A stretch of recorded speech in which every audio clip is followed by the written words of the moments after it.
Hello friends, இன்றைக்கி நம்ம செய்ய போகிற ரெசிபி மாம்பழம் மோர் குழம்பு, அதாவது மாம்பழ புளிசேரி. இதை எப்படி செய்கிறதுன்னு பார்க்கலாம். தேவையான பொருட்கள்: நல்ல பழுத்த மாம்பழம் 2 சின்ன சின்ன துண்டாக நறுக்கி வச்சுக்கணும். மோர் நல்லா கடைஞ்சி எடுத்து வச்ச மோர், அதுவும் தேவையான அளவுக்கு எடுத்துக்கிறோம். அதுக்கப்புறமா அரைக்கிறதுக்கு தேவையான பொருட்கள் என்ன அப்படின்னு பார்த்தீங்கன்னா, தேங்காய், பூண்டு, ஜீரகம், காஞ்ச மிளகாய், இது எல்லாத்தையும் போட்டு நல்லா அரைச்சி எடுத்து வச்சுக்கணும்.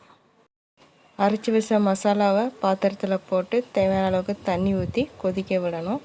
இது நல்லா கொதித்ததும் நம்ம எடுத்து வச்சுருக்கிறோம் மாம்பழம் நறுக்கி வச்சுருக்கிறோம் இல்லையா, இதில் ஒரு பாதியை முழுசாக போடுவோம்.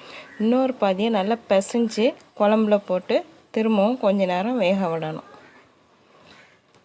ஏன்னா அந்த பிசைஞ்சு வச்ச மாம்பழத்தை போடும்போது தான் அதோட டேஸ்ட், அந்த குழம்போட டேஸ்ட் வந்து இன்னும் நல்லாயிருக்கும். இதை கொஞ்ச நேரம் வேக விட்டு இது கொதித்து வந்ததும் எடுத்து நல்லா ஆற வச்சிடணும்.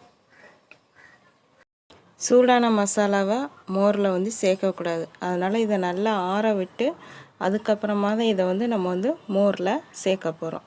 இப்போ இந்த இது மசாலா நல்லா ஆறிடுச்சு.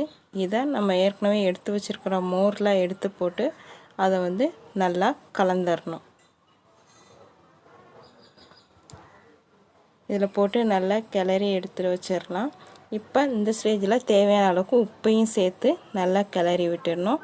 அடுத்தது இதை தாளிக்கிறதுக்கு காஞ்ச மிளகாய், கடுகு, கருவேப்பிலை போட்டு தாளித்து அதை இதில் ஊற்றிட்டோம் அப்படின்னா டேஸ்டான மோர் குழம்பு ரெடி. மாம்பழ புளிசேரி ரெடி ஆயிடுச்சு. இந்த மோர் குழம்புக்கு சைடிஷ் வந்து வறுத்த கொத்தமல்லி துவையல் ஏற்கனவே நம்ம சேனலில் நான் அப்லோட் பண்ணியிருக்கிறேன், அதை செஞ்சுக்கலாம்.